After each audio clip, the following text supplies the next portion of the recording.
J'ai l'impression que pour beaucoup d'étrangers, les Français ne travaillent que très peu.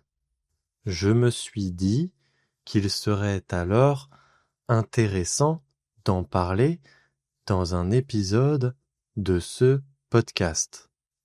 Je vais tout faire pour être le plus neutre possible. Bonjour à tous, je suis très heureux de vous retrouver aujourd'hui pour ce nouvel épisode.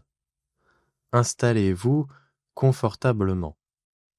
Aujourd'hui, nous allons parler de quelque chose qui me touche personnellement.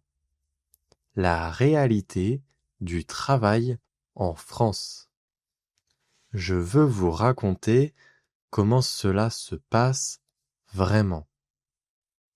Je pense que si un jour vous venez travailler en France, il vous sera alors important de comprendre les règles à suivre. Alors aujourd'hui, nous allons parler du temps de travail, des temps de pause, des vacances, ainsi que de la politesse au sein de l'entreprise. C'est parti! Légalement, en France, la durée du travail est de 35 heures par semaine. C'est la loi. Il est vrai que 35 heures par semaine est peu par rapport à nos voisins européens.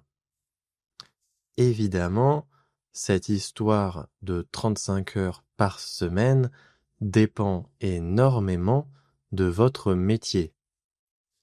Si vous êtes un simple employé ou bien un cadre.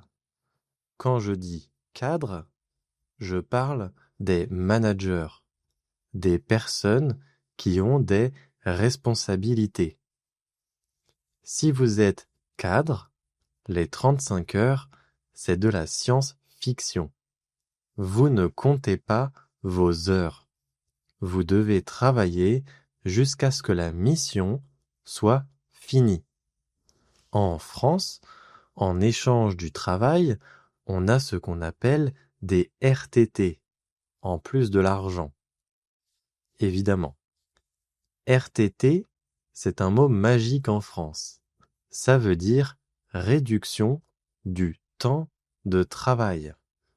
En gros, comme on travaille plus que 35 heures, on gagne des jours de repos supplémentaires. C'est génial, non? En plus de ces jours de repos, RTT, nous avons également le droit à des vacances. On appelle ça les congés payés. Nous avons donc le droit, chaque année, à 5 semaines de vacances payées par l'entreprise. C'est le minimum. Combiné avec les RTT, on peut arriver à pas mal de jours de repos. Nous avons d'ailleurs une loi en France concernant le droit à la déconnexion. C'est un principe selon lequel un salarié est en droit de ne pas être connecté aux outils numériques professionnels hors des horaires de travail. En gros, quand on est en vacances ou en week-end, on nous laisse tranquille. Mais revenons au bureau, parce qu'on ne passe pas notre vie en vacances non plus, aussi étonnant que cela puisse paraître. Il y a un moment très important dans toutes les entreprises. C'est la pause café. C'est le meilleur moyen de faire connaissance avec les collègues. Dès que vous avez le droit à votre pause, direction la machine à café. C'est là qu'on entend toutes les histoires de chacun, des moments un petit peu drôles de la journée, ou bien même parfois les dramas entre collègues. Il y a un dernier point important que j'aimerais aborder dans cet épisode. J'aimerais vous parler de la hiérarchie, ainsi que de la politesse en entreprise. Ça commence dès le matin. Évidemment, quand vous arrivez au bureau, il est fortement recommandé, voire même obligatoire, de dire bonjour. C'est la base. Si vous ne le faites pas, les gens vont penser que vous êtes fâché ou bien mal élevé.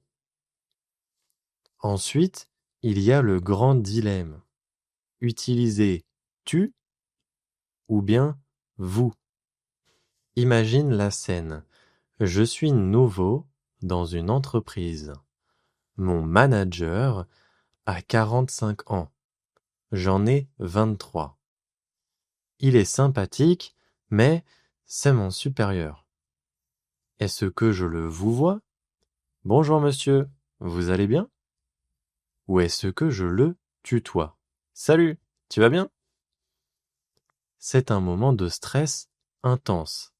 Si je dis tu trop vite, je suis irrespectueux.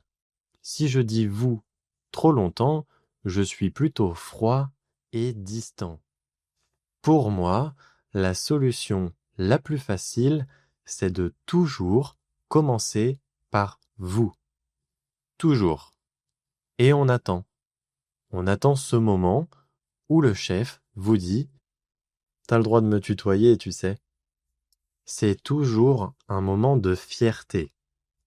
Attention, ce n'est pas parce que une personne dans l'entreprise accepte le tutoiement que vous devez tutoyer tout le monde là-bas. C'est propre à chacun. Deuxième nuance, ce n'est pas parce que tu peux tutoyer ton supérieur que ça veut dire que vous êtes amis. Non, non, non. Le patron reste le patron. La langue peut certes devenir plus familière, mais le respect de la structure reste très fort. On sait être chaleureux, mais on n'oublie pas sa place. Alors, qu'est-ce que l'on retient de tout ça? Travailler en France, c'est un monde complexe.